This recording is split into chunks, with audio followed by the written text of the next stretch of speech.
When I went to bed in Jerusalem last Saturday night, my plan was to go out of town on Sunday morning, praying for a night of sleep without interruptions by missile attacks from Iran.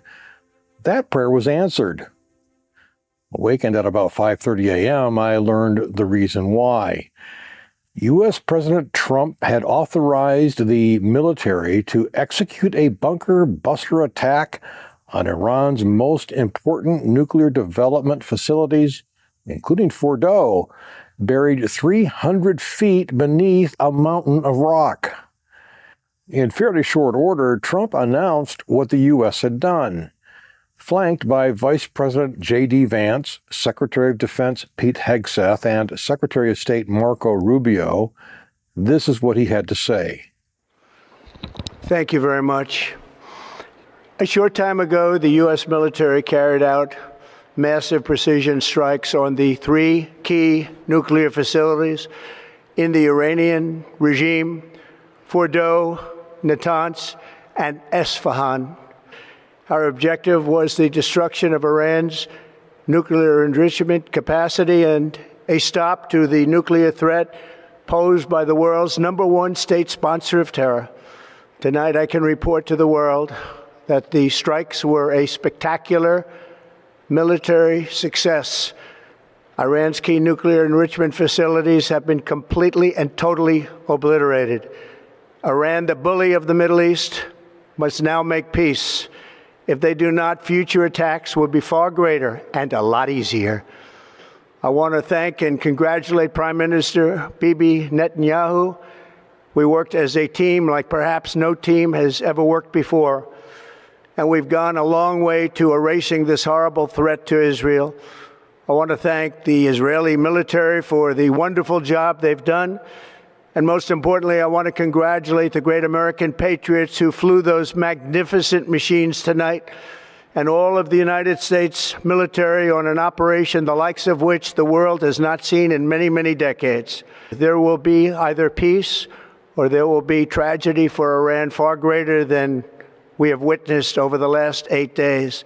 Remember, there are many targets left. Tonight's was the most difficult of them all, by far, and perhaps the most lethal. But if peace does not come quickly, we will go after those other targets with precision, speed, and skill. I want to just thank everybody, and in particular, God. I want to just say, we love you, God, and we love our great military. Protect them. God bless the Middle East. God bless Israel, and God bless America. Thank you very much. Thank you. Israel's immediate response? Immense gratitude and invocation of the God of Israel to bless the USA and the world's one and only Jewish state. Congratulations, President Trump. Your bold decision to target Iran's nuclear facilities with the awesome and righteous might of the United States will change history. In Operation Rising Lion, Israel has done truly amazing things. But in tonight's action against Iran's nuclear facilities, America has been truly unsurpassed. It has done what no other country on earth could do. History will record that President Trump acted to deny the world's most dangerous regime the world's most dangerous weapons. His leadership today has created a pivot of history that can help lead the Middle East and beyond to a future of prosperity and peace. President Trump and I often say, peace through strength. First comes strength, then comes peace. And tonight, President Trump and the United States acted with a lot of strength. President Trump, I thank you. The people of Israel thank you. The forces of civilization thank you. God bless America. God bless Israel. And may God bless our unshakable alliance, our unbreakable faith. Anticipating revenge attacks from Iran, Israel immediately reinstated its strictest emergency guidelines. Only businesses deemed vital could open, all public gatherings disallowed, and admonitions to all Israelis to stay close to bomb shelters. So much for going out of town that morning. In those early Sunday hours, three big questions loomed. What exactly did the U.S. military do? How effective was its operation? And, of course, how would the Islamic Republic of Iran respond? Later that day, U.S. Secretary of Defense Pete Hegseth and U.S. Chairman of the Joint Chiefs of Staff, General Dan Kane, held a press conference. In it, as you will see, they clarified the nature, scope, and success of U.S. Operation Midnight Hammer. The following 6-minute excerpt from that briefing includes important information about what happened. Well, thank you for joining us this morning.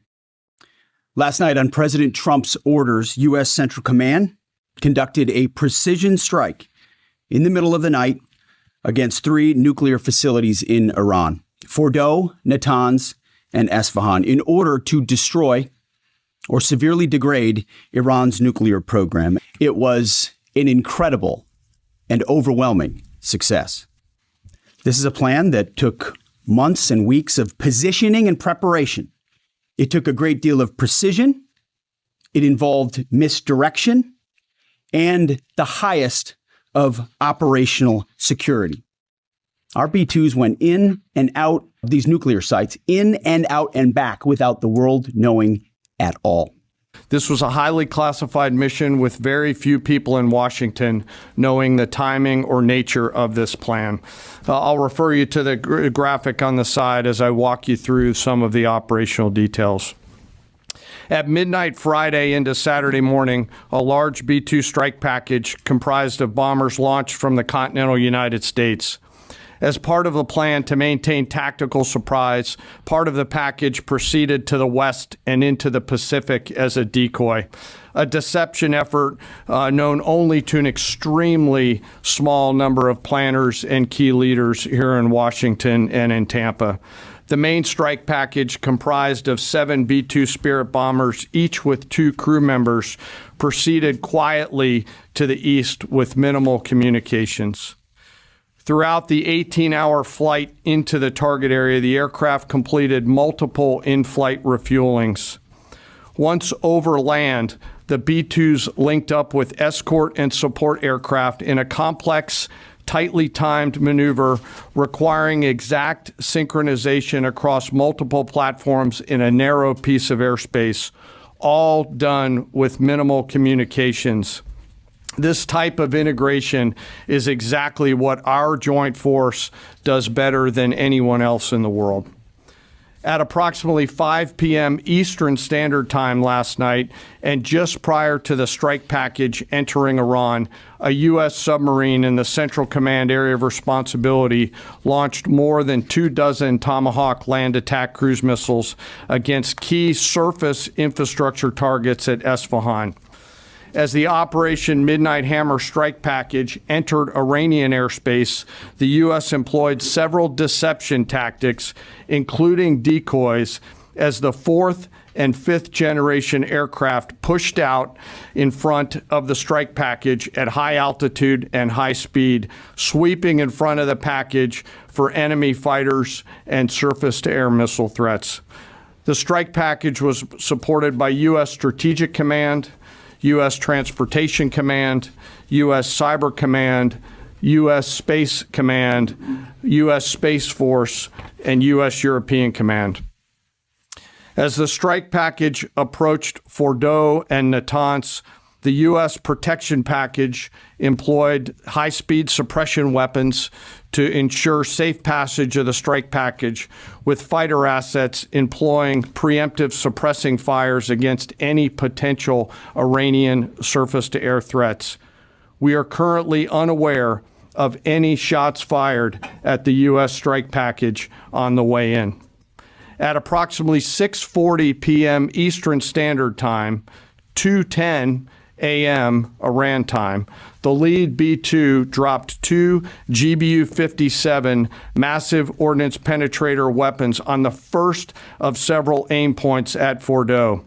As the president stated last night, the remaining bombers then hit their targets as well, with a total of 14 MOPs dropped against 2 nuclear target areas.